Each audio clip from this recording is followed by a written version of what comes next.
"Your mother is a maid. Let her eat in the kitchen with the dog," my husband spat out, shoving my elderly mom away from the table in front of all our family. My mother-in-law, Margaret, nodded in approval. I silently rose, took my mother's hand, and walked toward my husband.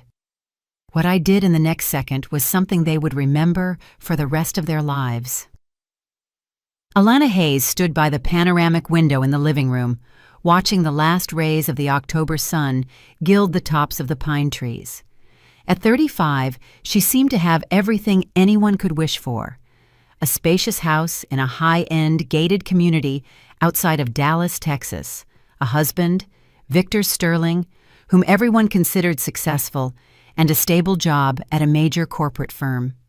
The air was thick with the aroma of freshly brewed coffee and expensive perfume, the scent of comfort and prosperity that she had worked so hard to create over the last 10 years. Welcome to Betty's Stories. I share new life stories here every day, and I'd really appreciate it if you hit subscribe and liked my video. Now, let's jump back into my story. I'm sure you'll love it if you keep listening till the end. But somewhere deep inside, beneath the surface of this perfect picture, a quiet, nagging anxiety had long settled, like a sliver you couldn't pull out. Today, that anxiety felt particularly sharp. In 3 days, Victor would turn 38, and he had decided to celebrate the event extravagantly. Not just dinner out, but a huge reception right in their home. The guest list, which he had compiled with his mother, Margaret Sterling, looked more like a registry of the local business elite. It included partners from his logistics firm, a couple of city councilmen, and friends from the highest social circles. And of course his mother, the widow of a prestigious university dean, a woman who valued social status above everything else in the world. "Alana, did you double-check that the catering service got the order right?" Victor's voice, sounding from behind her, yanked her out of her thoughts. "I need the canapes with genuine black caviar and a specific vintage of Brut. No compromises." He approached and wrapped his arms around her shoulders, burying his nose in her hair. He smelled of expensive cologne and the confidence of a man accustomed to getting the best. "Yes, sweetie, I checked everything," she answered softly. "Everything will be top tier, just the way you like it." "That's why I value you," he said, kissing the top of her head. "You know how to create the right atmosphere. This is going to be an important event. Everything has to be flawless." Alana nodded, but the smile felt forced. The right atmosphere. Lately, that phrase came up constantly. The right people, the right drinks, the right topics of conversation. And into this right world, she was supposed to bring her parents. "I was just thinking," she began cautiously, turning to face him. "My parents are driving in Saturday morning. I wanted them to be at the party, too." Victor frowned. His handsome, well-groomed face momentarily lost its amiable expression. He walked over to the fireplace and ran his hand along the marble mantel. "Alana, we discussed this. My partners are serious people. Your parents are wonderful people. I respect them, but they—" He stumbled, searching for the right words. "They're just too simple for this kind of event. They'd feel awkward." There it was, the sliver, too simple. Her father, Arthur Hayes, had worked in construction his whole life, and her mother, Lydia Hayes, was a former registered nurse. They were the people who raised her, paid for her education, and always supported her. The people whose calloused hands and kind, slightly weary eyes were dearer to her than anything else on earth. "They are my parents," Alana said, quietly but firmly. "And this is my house, too. I want them to share this celebration with us." Victor sighed heavily, feigning exhaustion. "Fine. Whatever you say. Just please, ask them not to start talking about the garden or their endless canning projects. And tell your mother not to try and help in the kitchen. We'll have service staff for that." He said it in a casual tone, as if giving instructions to his assistant. But for Alana, the words felt like a slap. He wasn't just embarrassed by her parents, he despised them. This wasn't just another warning sign. It was a deafening alarm that, for some reason, she kept ignoring. She remained silent, swallowing the insult once again, but deep in her soul, something finally snapped. She didn't know yet that this birthday celebration would become not just a party, but a point of no return, after which her life would never be the same. The next day, Alana was beside herself. Her husband's words about the service staff and her simple parents ran through her mind, leaving a bitter taste. She tried to convince herself that Victor hadn't meant to hurt her, that he was simply worried about his reputation and the event's success. After all, his firm Transglobal Logistics had been taking off recently, and he was so proud of his CEO status. But the more she thought about it, the clearer she saw the truth. It wasn't about reputation. It was about a deep-seated snobbery that she had previously tried not to notice. That evening, as they discussed the final details of the party, the topic of her parents resurfaced. "All right, let's decide where we're going to seat them," Victor said, tracing his finger over the seating chart he'd sketched out. "Maybe at that small table by the sunroom? It'll be quieter there. They'll be more comfortable." Alana looked at the chart. The small table by the sunroom was in the furthest corner of the enormous living room, practically isolated from the central table where Victor, his mother, and the most important guests were to sit. "You want to seat my parents in a corner, out of the way?" Her voice trembled. "Alana, don't start." He winced. "I'm doing this with the best intentions. They'll feel awkward listening to talk about the stock market and politics. Out there, they can chat quietly about their own things, things they understand. Their own things. Things they understand. Cucumbers, tomatoes, seedlings." Alana felt a lump rise in her throat. For 10 years, she had lived with this man, loved him, created a comfortable home for him, and supported all his ventures. And all this time, he had viewed her family as second-rate. Just then, Victor's phone rang. His mother's name flashed on the screen. He instantly changed his expression, putting on his most charming smile. "Yes, Mommy. Hi. Yes, everything's on schedule. Alana is helping me with the seating chart right now." He put the call on speaker, which he always did when the conversation involved something he felt Alana needed to learn. "Vic, I'm calling about an important matter." Margaret Sterling's authoritative, well-modulated voice boomed from the speaker. "I spoke with Eleanor Jenkins, the city councilman's wife. They are coming. I insist they be seated next to us. Those are very important connections. And also, I hope you've sorted out the matter of Alana's relatives." Alana froze, her fingernails digging into her palms. "Yes, Mom, don't worry," Victor hastily assured her. "We're seating them at a separate cozy table. They'll be very comfortable there." "That's wonderful," Margaret said with relief, "because, people can be so different. We wouldn't want the evening spoiled by some inappropriate stories about country life. It could damage your reputation, son. You're at a level now where every detail matters." Victor gave Alana a quick glance, a mix of guilt and a plea for understanding, but Alana didn't want to understand anything anymore. She silently got up and walked out onto the terrace to gulp down the cold evening air. The humiliation was so profound, she felt she could almost touch it. Her husband and mother-in-law were discussing her parents as if they were inconvenient pieces of furniture that needed to be stashed away so as not to spoil the decor. She stood, hugging herself, and remembered how it all began. When she met Victor, he was just an ordinary manager in a small company, ambitious but without much prospect.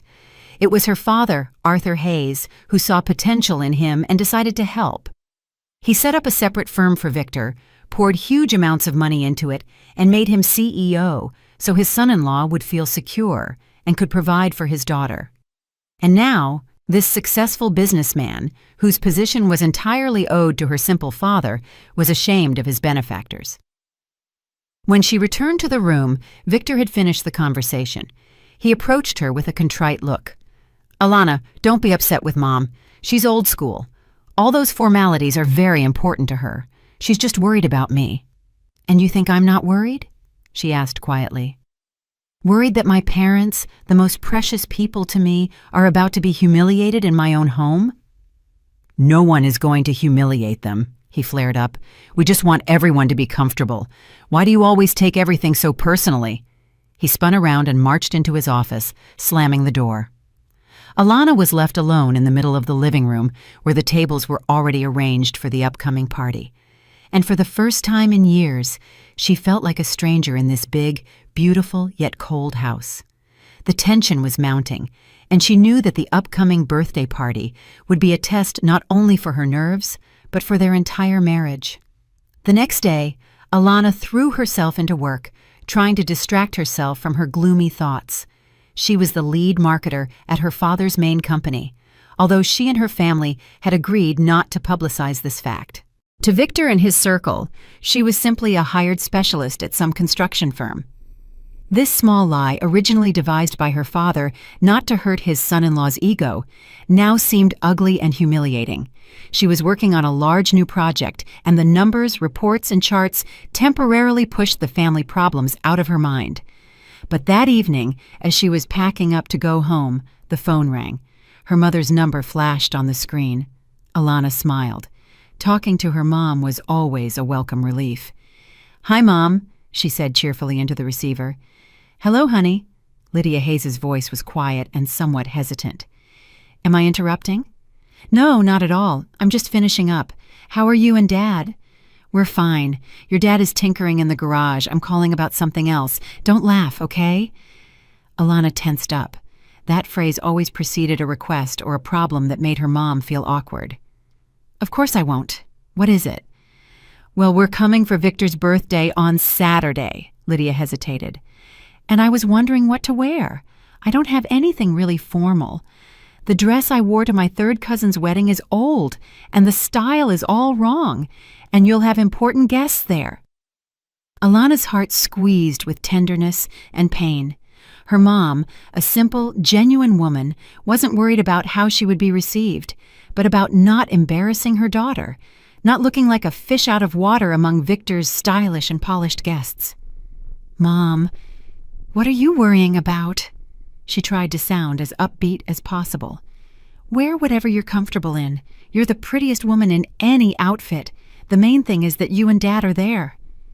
"Yes, I know, honey," Lydia sighed, "but I don't want to embarrass you. I see the pictures. Your friends are so elegant. And me?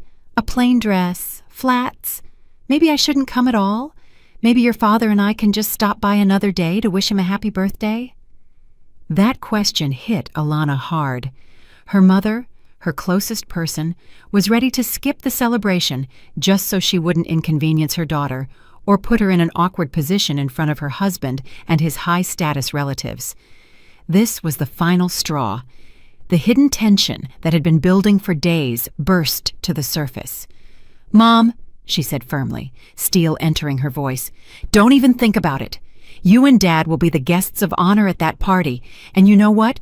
Tomorrow after work, we're going shopping and buying you the most beautiful dress we can find, and shoes, and a purse." "Oh, honey, you don't have to," her mom protested. "That's a lot of money." "No arguments," Alana cut her off. "Consider it my gift. I'll pick you up tomorrow at 6 o'clock. Hanging up the phone, Alana sat motionless for several minutes, staring into the dark office window. The decision came to her on its own. Enough. Enough with the compromises. Enough with apologizing for her family. Enough with pretending everything was fine. If her husband and his mother were so obsessed with appearances, she would give them exactly what they wanted. She would dress her mother so impeccably that none of the powdered socialites could accuse her of lacking taste. That phone call was the trigger. It finally shattered the last of her illusions about Victor. A man who forced her mother to feel ashamed and unwelcome did not deserve her understanding or forgiveness. The conflict was no longer hidden. It had taken clear shape. This was a war for her family's dignity, and in this war, Alana was ready to go all the way. She gathered her things and left the office with her head held high. Inside her, there was no more fear or uncertainty, only a cold, resonant resolve. Tomorrow's shopping trip was not just about buying a dress. It was her first shot in this undeclared war.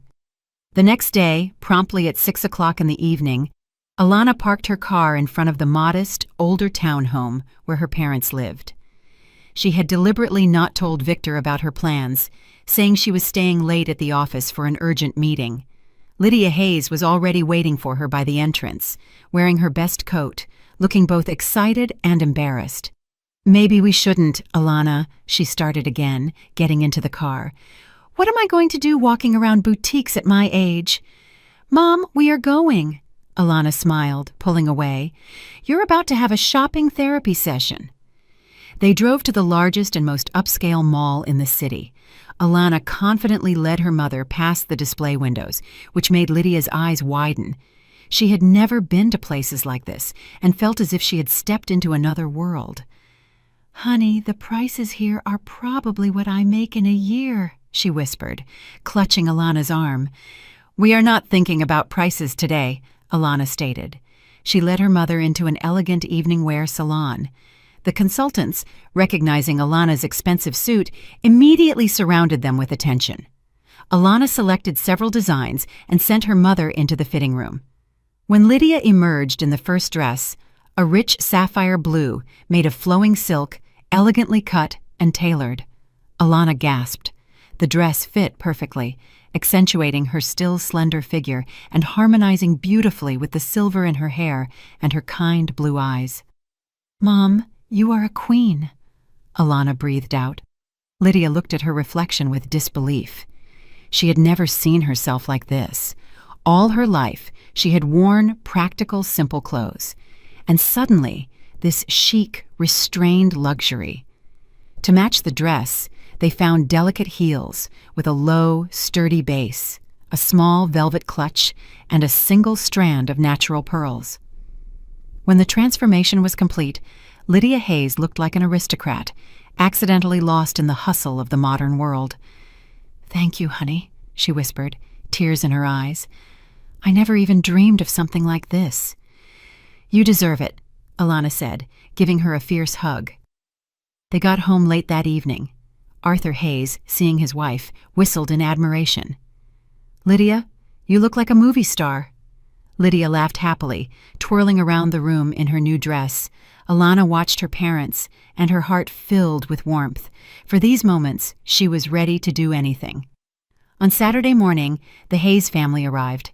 Arthur Hayes was in a new, well-fitting suit that Alana had also managed to buy for him the day before, and Lydia looked absolutely stunning. When they walked into the house, Victor, who met them in the foyer, was momentarily speechless. He had expected to see a modest, elderly couple in worn clothes, but standing before him were elegant, dignified people. "Hello," he mumbled, regaining his composure. "Come in, make yourselves at home." Margaret Sterling was the first to come downstairs. She surveyed Alana's parents from head to toe with an appraising eye. A flash of surprise mixed with disappointment crossed her gaze. She had clearly prepared for a different spectacle and had a reserve of venomous comments ready, but the Hayes appearance gave her no grounds for them. "Good afternoon," she drawled coolly, barely nodding. "I'm glad you could make it." Guests began arriving after 6 o'clock, the house filled with the buzz of voices, the clinking of glasses, and soft music. Alana's parents were a bit reserved, but held themselves with great dignity. Arthur found common ground with one of Victor's business partners, who also turned out to come from a working-class background, and listened with interest to his stories about construction. Lydia chatted pleasantly with another guest's wife, discussing their grandchildren. Alana watched them with pride and relief. It seemed her worst fears were unfounded, but she had underestimated Margaret Sterling. At the banquet table, the mother-in-law sat at the head next to her son. Alana's parents were seated opposite. "Lydia, what an interesting dress you have," Margaret began in a voice as sweet as honey, drawing everyone's attention. "Such a deep color. It must be a local designer. We have some very talented young designers popping up in the city." Lydia blushed. "Oh, no, it's not. Alana bought it for me at the mall." "Ah, at the mall," the mother-in-law prolonged, a faint trace of condescension in her tone. "I see. Even there you can find decent knockoffs of famous brands nowadays. The main thing is that the fabric is good. You know, synthetics cheapen even the most exquisite look." A few guests giggled. Alana felt the blood rush to her face.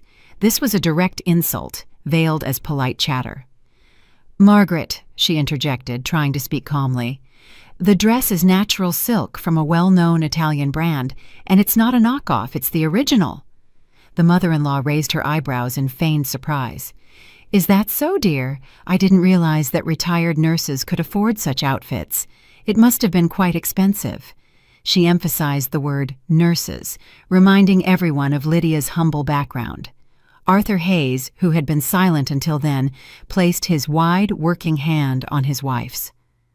"My wife can afford anything she wants," he said quietly, but with such weight that everyone at the table fell silent. "Because she has a daughter who loves her, and a husband who worked his whole life to ensure his family never went without anything."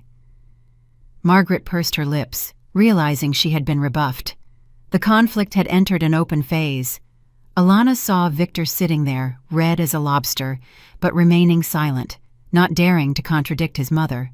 And in that moment, she realized her husband had already made his choice, and that choice was not in her favor. The party continued, but the atmosphere at the table grew tense.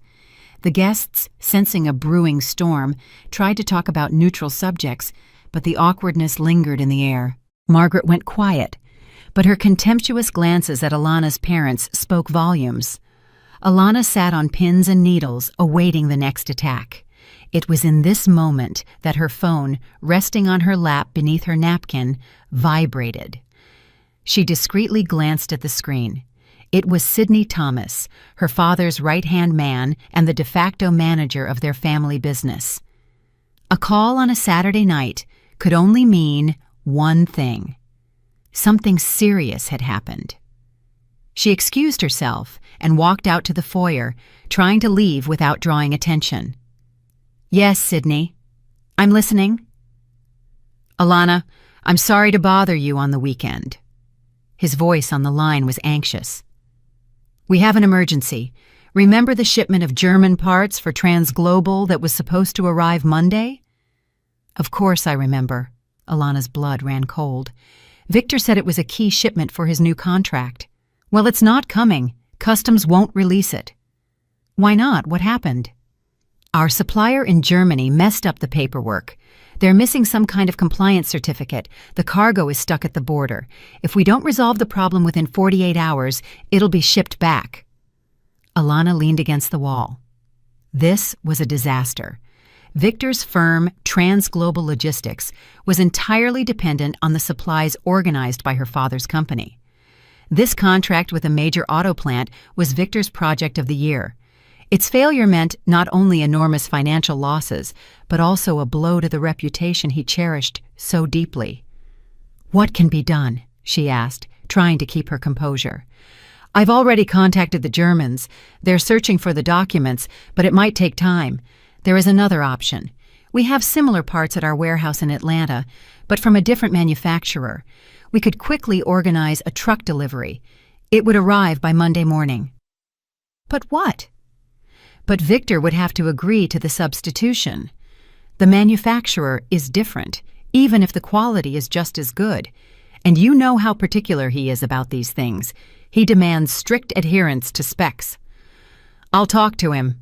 We need to decide now. The truck has to leave within the hour or we won't make it." Alana looked toward the living room, where the sound of laughter and clinking glasses drifted. Victor was the center of attention right now. He was giving a toast, bragging about his successes. Pulling him out now, trying to explain a complex technical problem, and asking him to make a critical decision was impossible.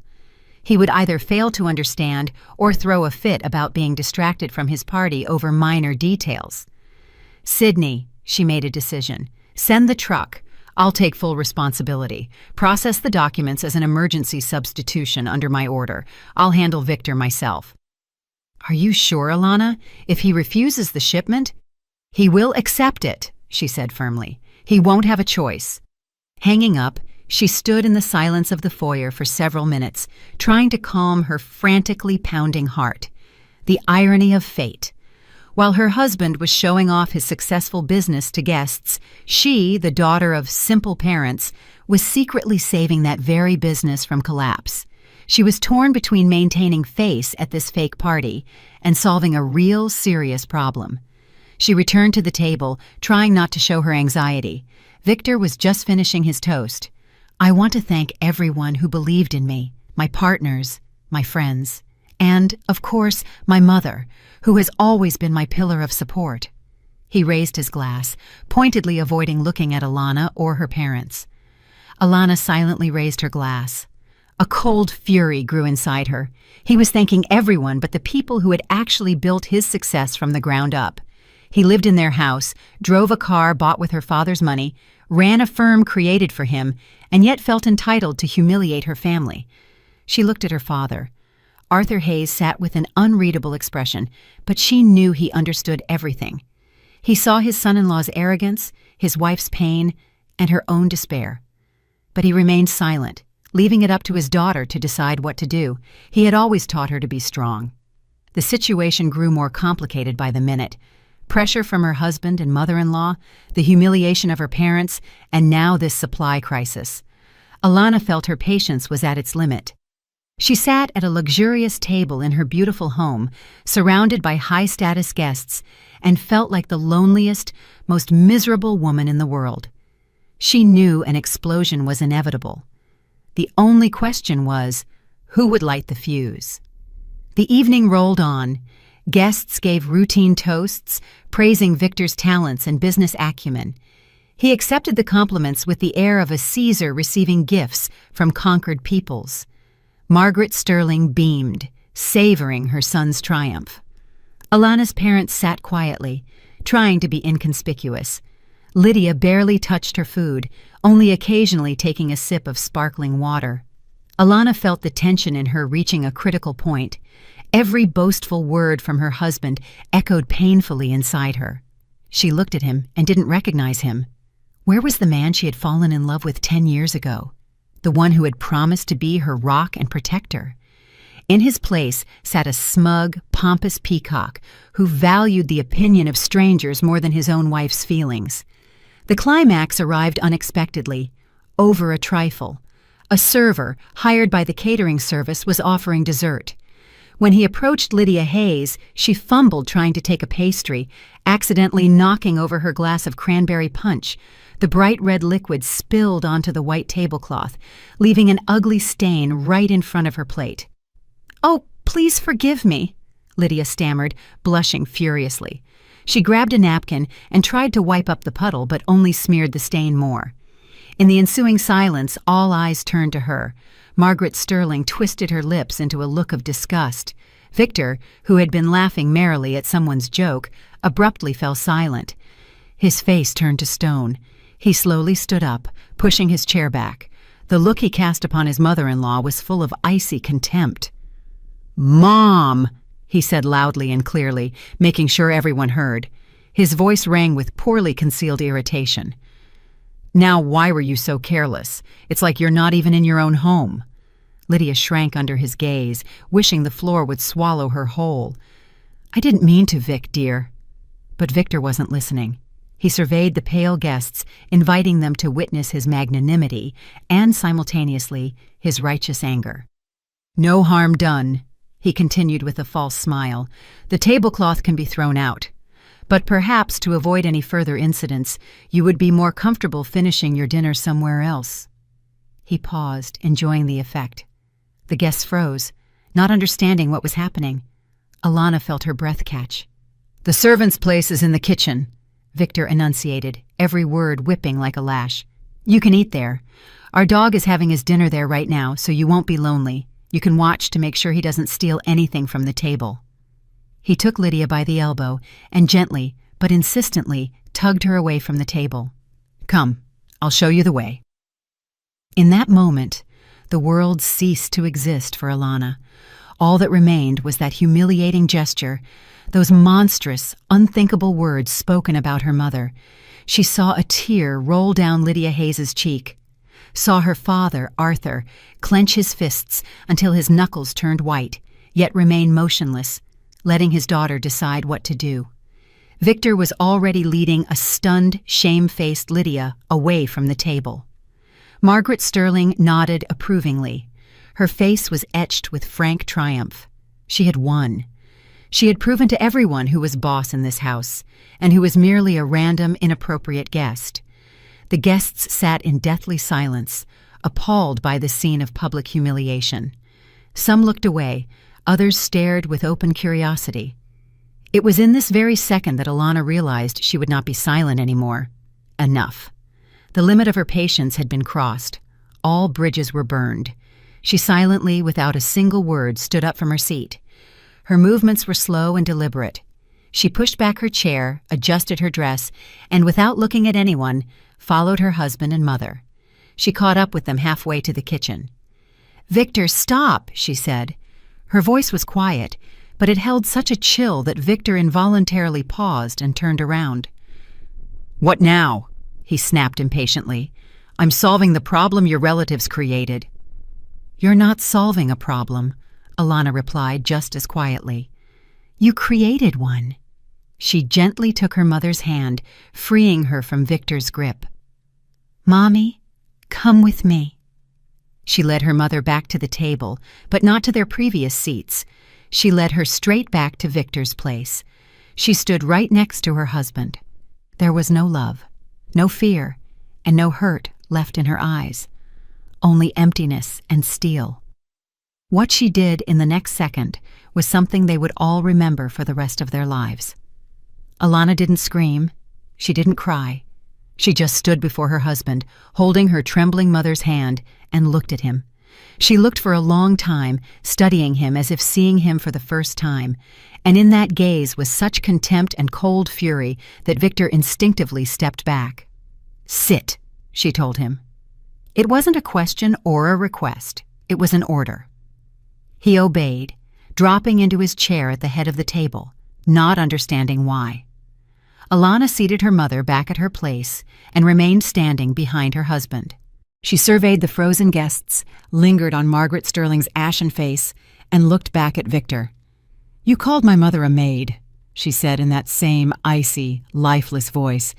"You decided you had the right to humiliate her in front of all these people. You decided you were the man in charge here." She paused, letting the words sink into the deafening silence. "Well, Vic, you were wrong. You are no one here." She placed her hands on his shoulders. Her touch was light, almost weightless, but Victor flinched as if she had touched him with a hot iron. "And now," she continued, her voice beginning to gain strength, "I'm going to tell everyone present who you really are." But before she could say anything more, Lydia Hayes began to cry softly, not hysterically, but the way elderly people cry, silently, bitterly, shaking her entire body. This quiet weeping was more terrifying than any scream. It was the essence of all the humiliation she had been forced to endure. "Let's go, honey," she whispered, tugging at Alana's sleeve. "Please, no, let's just go home." And in that moment, Alana broke. Hatred, anger, resolve, all of it was washed away by a wave of sharp, unbearable pity for her mother. She looked at her hunched back, her gray hair, the handkerchief clutched in her wrinkled hands, and understood that no triumph, no exposure would restore her mother's peace of mind. The party was irrevocably ruined. Her mother had been humiliated, and it had happened in her house. "Yes, Mommy," she said, her voice cracking. "Of course, let's go." She no longer looked at Victor or the guests. She took her mother's arm, walked over to her father, and quietly said, "Dad, we're leaving." Arthur Hayes stood up without a word. He gave his son-in-law one single look, heavy, scornful, full of silent threat. Then he walked up to his wife, put his arm around her shoulders, and led her to the exit. Alana followed them as if in a fog. She heard one of the guests awkwardly cough, heard Margaret Sterling hiss something at her son, but all of it was far away, in another reality. Her reality was now centered on her mother's trembling back. They stepped out of the house. The cold October wind hit her face, bringing her slightly back to her senses. Alana helped her parents into their old car. "Are you coming with us?" her father asked. "No," she shook her head. "I'm staying. I have one thing left to finish." She kissed her mother's tear-wet cheek. "I'm sorry, Mom. "I'm sorry I let this happen." "You're not to blame, honey," Lydia whispered. "It's okay." But it wasn't okay. It was terrible. When her parents' car disappeared around the bend, Alana went back inside the house. The guests, taking advantage of the turmoil, had already begun to leave. They said goodbye to Victor and his mother, trying not to look at Alana as if she were the source of some contagious disease. 15 minutes later, the house was empty. Only the three of them remained: Victor, Margaret Sterling, and her. They stood in the middle of the huge living room, surrounded by dirty dishes and unfinished glasses of wine. The party was over before it had even begun. Victor approached her. His face was contorted with malice. "You ruined everything," he hissed. "You created a scene. You embarrassed me in front of my partners." "I did?" she countered, a bitter laugh escaping her. "You humiliated my mother. You chased her from the table like a dog." "She only has herself to blame," Margaret shrieked. "She acted like some country bumpkin. People like that don't belong in polite society." Alana looked at them, at her husband and his mother, and felt only a resonant emptiness inside. The love that she thought lived in her heart was dead. It died the moment Victor uttered those terrible words. She felt hollowed out, scorched to the core. All these years, she had been building a family, a home, a relationship, and it had all collapsed in a single evening, crumbled to dust. She silently turned and went upstairs to her bedroom. She locked the door, sat down on the bed, and only then let the tears flow. She cried not from hurt, but from disappointment, from the crushing of all her hopes, from the realization that 10 years of her life had been spent on a man who never valued or respected her. The emotional breakdown was complete, but through the despair, a thin, barely noticeable sprout of another feeling was already pushing through, a sense of cold, merciless justice. They would pay for every single tear her mother shed. They would pay in full. Alana didn't know how long she sat locked in the bedroom, shutting out the world. Her tears dried, leaving salty tracks on her cheeks. Emptiness gave way to a strange, cold calm. She no longer felt pain, only a resonant silence in her soul and absolute clarity in her mind. It was as if she were looking at her life from the outside, seeing everything in its true light, without rose-colored glasses or compromises. She remembered everything. 10 years of minor humiliations she had chalked up to her mother-in-law's difficult personality.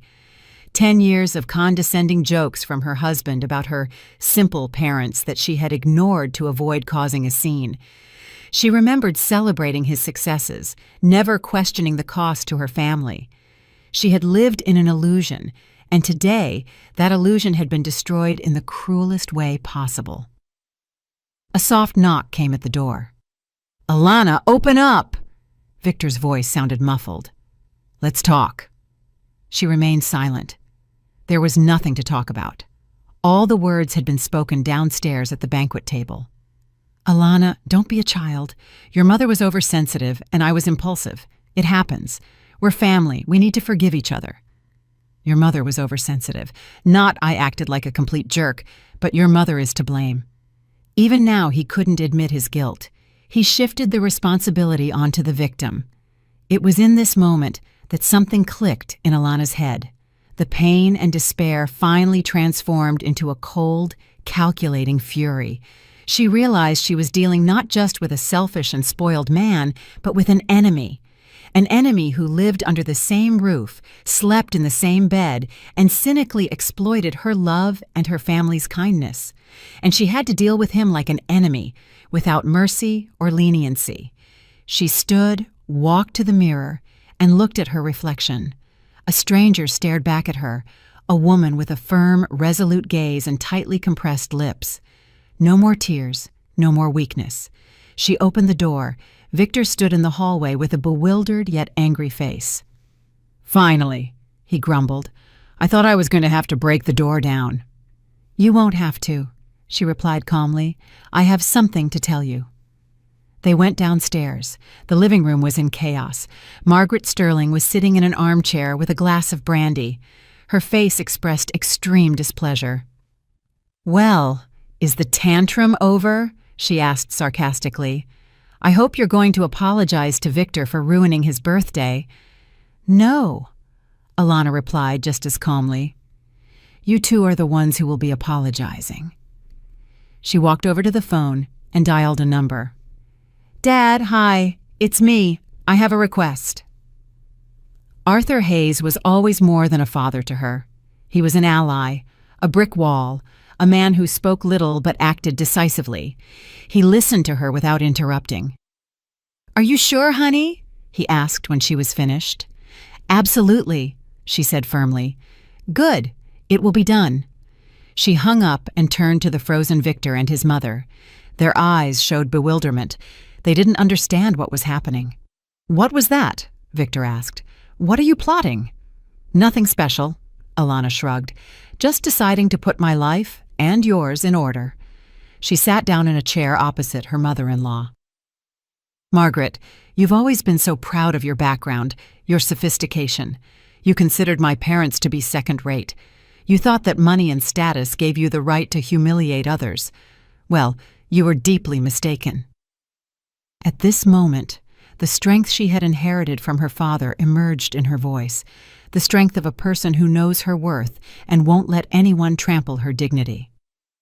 And you, Vic. She shifted her gaze to her husband. You were so proud of your business, your position. You thought you were successful and independent. You thought all of this was your achievement. She smirked, and the smirk was more frightening than any shout. Today, both of you are going to find out what your success and your sophistication are really worth. Victor and Margaret exchanged fearful glances. They realized that Alana was no longer the docile, gentle woman they were used to manipulating. Sitting before them was a different person, a person ready for war. The internal breaking point was complete. A warrior was born, and that warrior was ready to fight for herself and her family until the bitter end. Alana had achieved a cold resolve and clarity of purpose. Now she knew what she had to do, and she would do it. The realization that she needed to act came instantly, but Alana built the counterattack plan slowly and methodically, like a game of chess. She understood that emotions were a poor advisor. To win this war, she needed not tears and reproaches, but facts and evidence.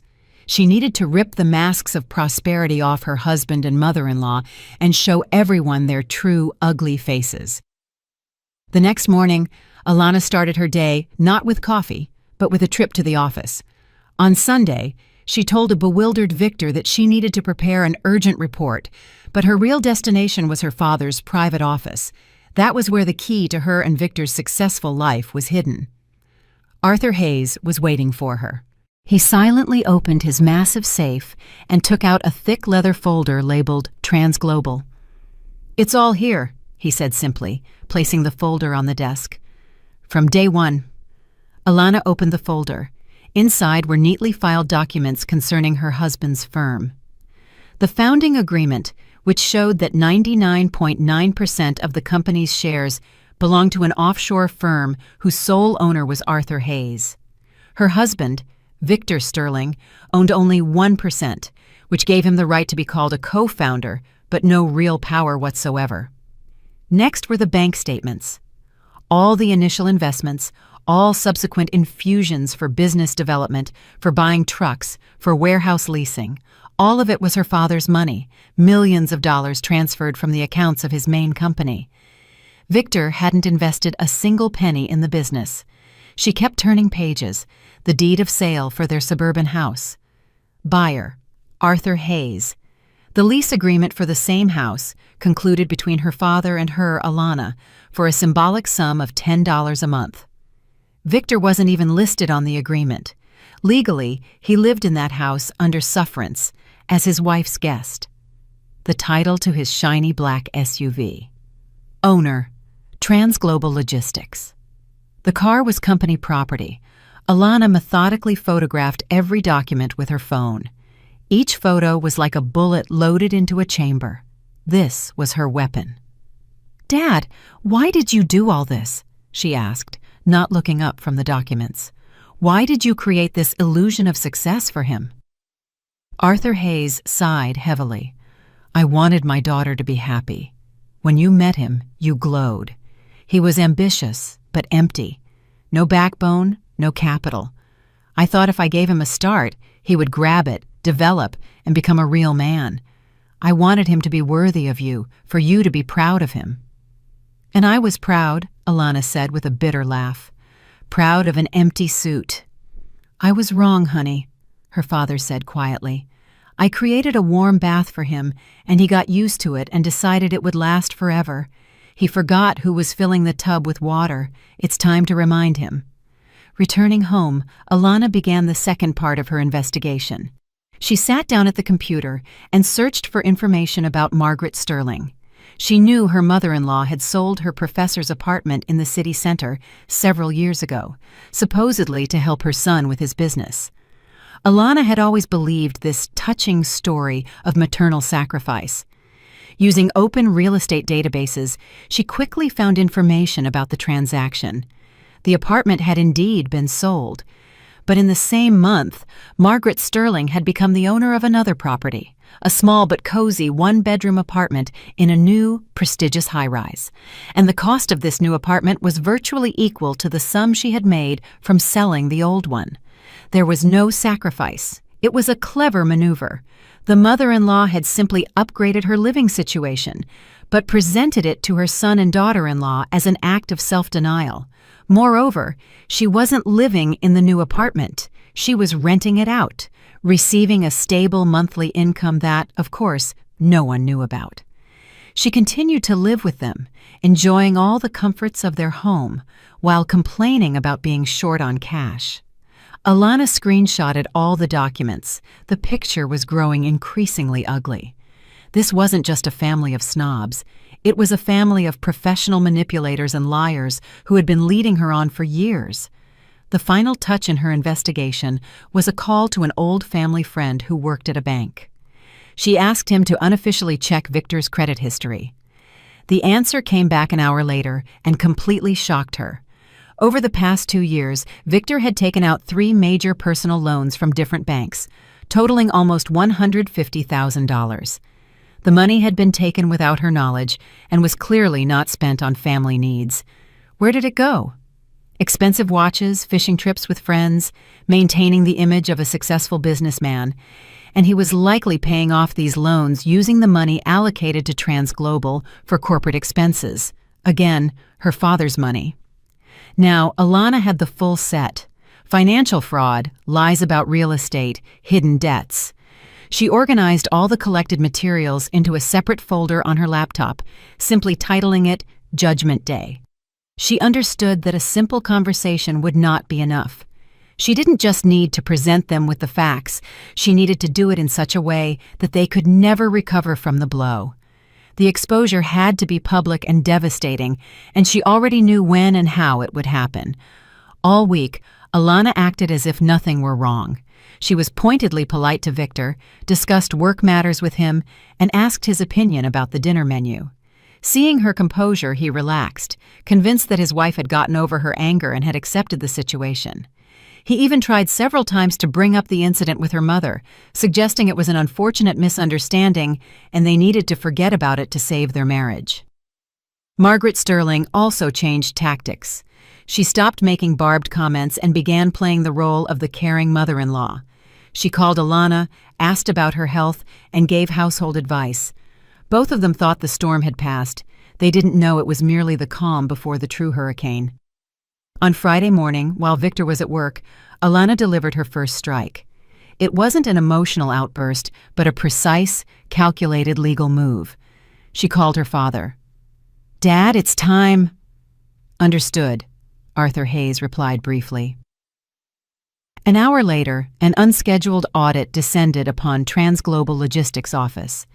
It wasn't the city tax office, but the internal security service of Arthur Hayes's main company. Several severe men in sharp suits walked into the office of CEO Victor Sterling and politely, but insistently, requested all financial documentation for the last 3 years. Victor was in shock. He called his father-in-law, but he didn't answer. He called Alana.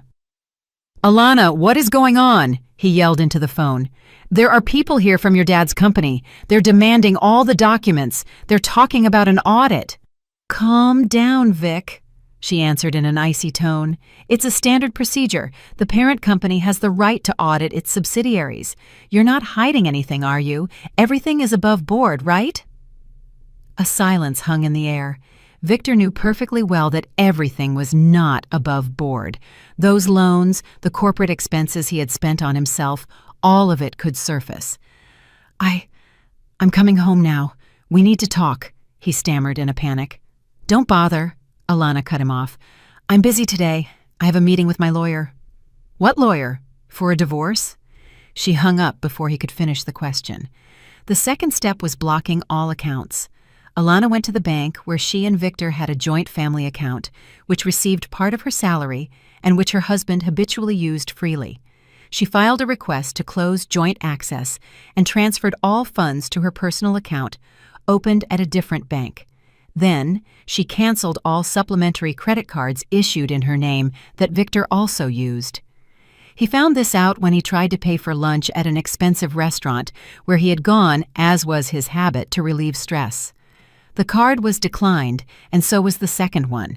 He called the bank, and they informed him that all operations had been suspended at the request of the primary account holder. Victor raced home, enraged, red with fury and humiliation.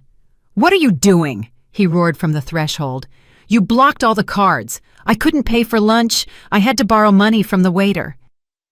"Poor baby," Alana said, without a trace of sympathy, as she sat in the living room with a cup of tea. "You'll have to get used to living within your means, your own means." "But what means do I have if you blocked everything?" "Exactly," she nodded. "You don't have any means of your own. Welcome to the real world, Vic." He stood in the middle of the room, breathing heavily, and looked at her with hatred. The mask of the loving husband had completely fallen away. Before her was a cornered, furious predator. "You're going to regret this," he whispered. "No," Alana shook her head. "I regretted all those 10 years I allowed you and your mother to use me. Now I'm going to act." Just then, Margaret Sterling called him. Her voice was shrill.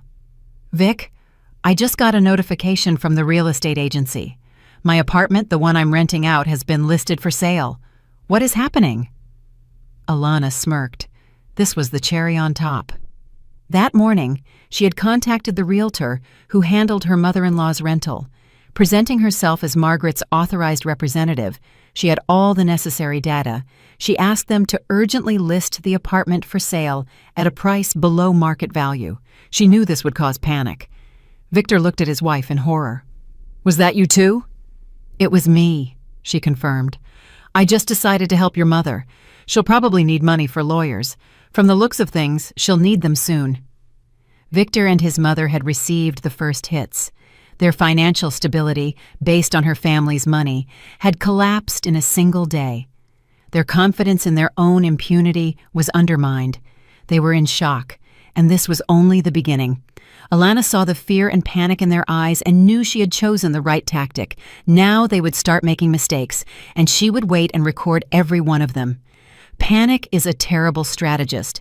Stripped of access to money and sensing a real threat to their well-being, Victor and Margaret Sterling began making one mistake after another. Their reaction was exactly what Alana expected: chaotic, emotional, and completely predictable. First, Victor tried to regain control using strong-arm tactics. That evening, after the failed attempt at dialogue, he approached Alana again. This time his tone was menacing. "Listen to me," he gritted through his teeth, grabbing her arm. "You're going to unblock those cards and cancel this audit circus right now, or things will get worse." "Worse than when you chased my mother away from the table?" Alana asked calmly, looking him straight in the eye. Her composure only angered him more. "Don't you dare remind me of that. It was a mistake. I apologized." "You didn't apologize. You said my mother was to blame. Let go of my arm, Vic. You're hurting me." "I'll hurt you even more if you don't stop playing your games." He squeezed her arm tighter. Alana didn't scream or struggle. She simply took out her phone and activated the voice recorder, which was now always at hand. Please repeat what you just said. Is that a threat? Should I call the police?" Victor recoiled as if from fire and released her arm. He realized she was ready to record every move he made. Direct threats no longer worked. So, he and his mother moved to phase 2, leveraging pity and trying to make Alana look like a monster in the eyes of others. Margaret Sterling began calling their mutual acquaintances, the very high-status guests who had been at the birthday party. She sobbed into the phone, telling a heartbreaking story of how her ungrateful daughter-in-law had gone mad, how she, the poor widow, had dedicated her life to her son, and now this vicious woman was throwing them out onto the street, depriving them of their livelihood and falsely accusing them. She claimed Alana had always been secretive and envious, and now, apparently, she was having a nervous breakdown, fueled by jealousy of her husband's success. Some acquaintances sympathized, others, more perceptive, viewed her stories with skepticism. But the goal was achieved. Rumors began to spread. People started talking about Alana, casting sideways glances at her. Victor, for his part, played the victim at work. He complained to colleagues that his wife was going through a severe crisis, that she had become erratic, suspected him of cheating, and was trying to destroy their family. He asked for understanding and forgiveness, implying that the company audit was merely a consequence of her paranoia. But here, too, they miscalculated. Alana was prepared for this turn. She called Eleanor Jenkins, the city councilman's wife, the most influential of all their acquaintances. Alana didn't complain or justify herself. She simply said, "Eleanor, I know Margaret is spreading terrible things about me. I won't comment on her words. I just want you to know, the full truth will soon be revealed, and it will be very unflattering for the Sterlings. I would advise you to hold off on public support for now." Her confident and calm tone made a much greater impression on the seasoned socialite than Margaret's hysterics. Eleanor Jenkins understood that the matter was serious and chose to occupy a waiting position. The final escalation happened at the end of the week. The auditors finished their work. The results were shocking. They uncovered not only Victor's personal loans, which he paid from the corporate account, but also several fraudulent schemes involving shell companies through which he had siphoned money. The total amount stolen from the company over 3 years was not $150,000, but nearly $500,000. Arthur Hayes summoned his son-in-law for a meeting, not at home, but at his office downtown. Alana was also present. Victor walked into the office pale and haggard. He knew this was the end. "I can explain everything," he started, flustered. "It's a misunderstanding, an accounting error." "There are no errors of $500,000, Arthur Hayes interrupted him. He placed the auditor's report in front of him. "Here, everything is detailed, with account numbers and transaction dates." Victor stared at the documents, his face growing paler. I only wanted what was best, to grow the business." "You wanted to line your pockets," his father-in-law said harshly. "You stole from me, the man who gave you everything." In that moment, Victor made his final, biggest mistake. He decided to go all in. "What was I supposed to do?" he suddenly shouted, leaping from his chair. "You never valued me. To you, I was always just your daughter's husband. You bought me this position, this firm, like a toy. I wanted to prove that I was worth something on my own." "And you proved it," Arthur Hayes nodded. "You proved you are a petty, ungrateful thief." "No, you're the one to blame for everything," Victor railed. "Your overprotection turned me into a puppet, and you," he turned to Alana, "you were always on their side. You never truly loved me. You just enjoyed your power." He spewed all his bitterness, all his resentment, all his pettiness. He blamed them for all his sins, trying to shift the responsibility for his actions onto the shoulders of the people he had cheated and robbed. Alana and her father listened to the hysterics in silence. They didn't interrupt, didn't argue. They let him finish.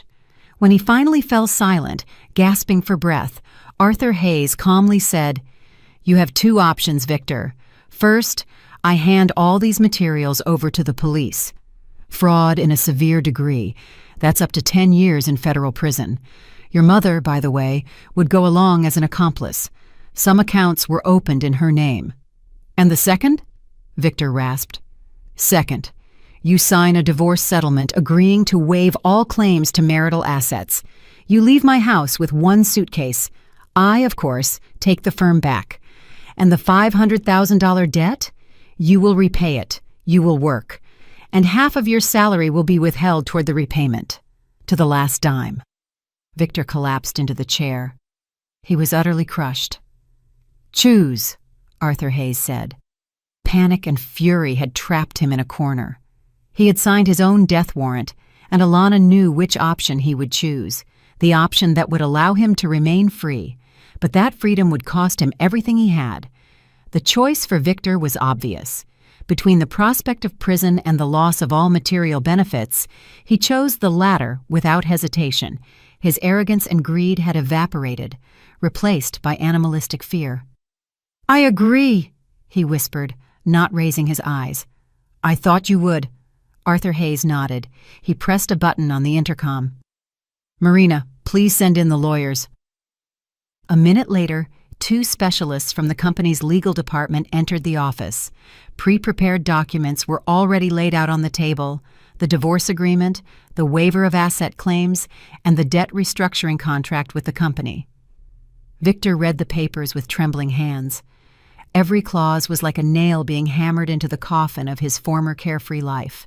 He gave up everything: the house, the car, the share in the business, which he never truly had anyway. He acknowledged his debt of $500,000 and agreed to its repayment through monthly deductions from his future earnings. "Sign it," Arthur Hayes said. Victor took the pen. His gaze flickered to Alana as if seeking a drop of sympathy in her eyes, but her face was impassive. She looked at him like a stranger, like an annoying obstacle that needed to be removed. He signed all the documents. "And now," Alana said, speaking for the first time throughout the meeting, "you will go home and pack your things. You have 2 hours. After that, I'm changing the locks." "Where am I supposed to go?" he asked, bewildered. "That's no longer my concern," she replied. "You can go to your mother's place. As we found out, she has a beautiful apartment that she's renting out. Perhaps she'll let you stay there." That same evening, Victor Sterling left the house where he had lived for 10 years. He left with one small suitcase containing his personal belongings. Everything else, the expensive clothes, watches, and gadgets bought with stolen money, remained in the house. Alana said she would turn it all over toward the repayment of his debt. But the story did not end there. Alana knew that punishing Victor alone was only half the job. Margaret Sterling, the chief ideologue and manipulator, also had to get what she deserved. The next day, Alana went to her mother-in-law's place without warning. Margaret opened the door, thinking it was her son. Seeing Alana on the threshold, she tried to slam the door, but Alana managed to wedge her foot in the opening. "We need to talk, Margaret." "I have nothing to say to you," she hissed. "You ruined my son's life." "No," Alana calmly countered, walking into the apartment. "Your son's life was ruined by your greed, your snobbery, and your manipulations." She placed her voice recorder on the table. "I came to offer you a deal, much like the one I offered your son." Margaret looked at her with hatred. "I have evidence of your involvement in Victor's fraudulent schemes. Some accounts were opened in your name. That's complicity. Furthermore, I have statements regarding your hidden real estate and income. If I pass this on to the IRS, you will have very big problems. Undeclared income, tax evasion." The mother-in-law turned pale. "What do you want?" she asked. "I want you to disappear from my life and the lives of my parents forever. You will write them a letter of apology, a sincere one, and never try to contact them again. If you refuse, I will not only hand the documents over to the IRS, but I will also tell all your high-status friends the entire truth about you. How you cheated, how you lived off others, pretending to be a poor widow. I don't think your elite circle is very fond of con artists. Your reputation, which you value so much, will be destroyed." Margaret remained silent. She was broken. Her main asset, her social status, was under threat. "I will write it," she said quietly. The letter was written that same day. Short, dry, full of formal phrases, but the apology was there. Alana took the letter and left without saying goodbye. The final act was complete. The antagonists were defeated. Victor had lost everything and was burdened with a huge debt. Margaret Sterling was humiliated and terrified. Justice, albeit severe, had prevailed. Alana returned to her empty house. She walked through the rooms where her family had lived just yesterday and felt neither joy nor relief, only bitterness and exhaustion. Yes, she had won, but the victory felt like a defeat. She had lost 10 years of her life, lost faith in love and family. She walked over to the phone and dialed her mother's number. "Mom, please come over with Dad. I need to hug you." The conflict was over. The tension was gone. The worst was behind her. Ahead was a new, unknown life that she had to build from scratch. 6 months passed. The divorce from Victor was finalized quickly and without complications.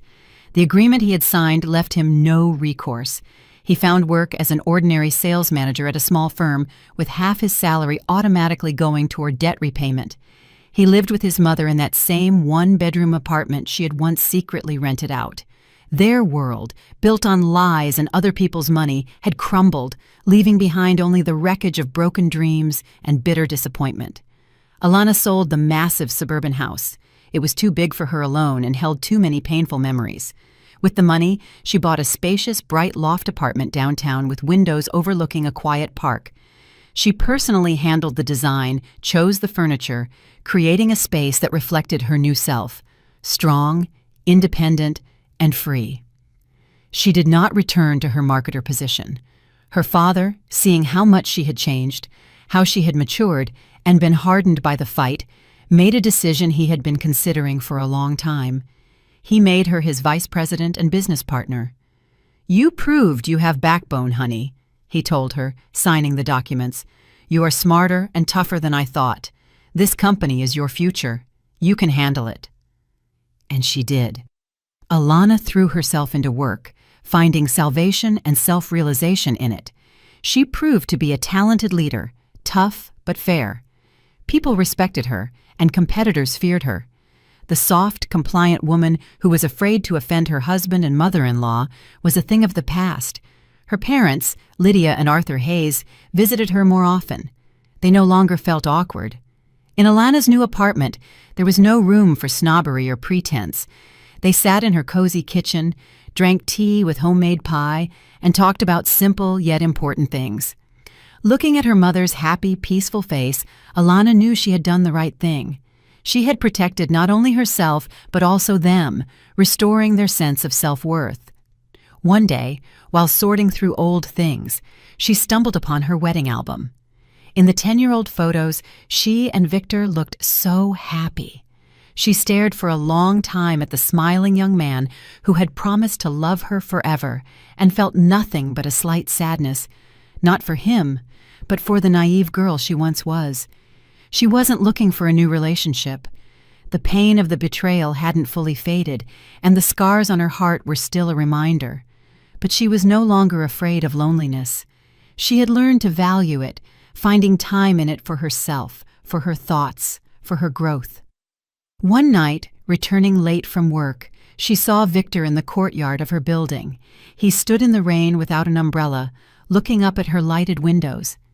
He looked older, thinner. There was a look of longing in his eyes. He noticed her and stepped forward. "Alana," he began. "Go away, Vic," she said quietly, but firmly, not stopping. "Nothing here belongs to you anymore." She walked into the building without looking back. She knew that the past needed to be left in the past. The internal victory was complete. She hadn't just punished her abusers, she had found herself.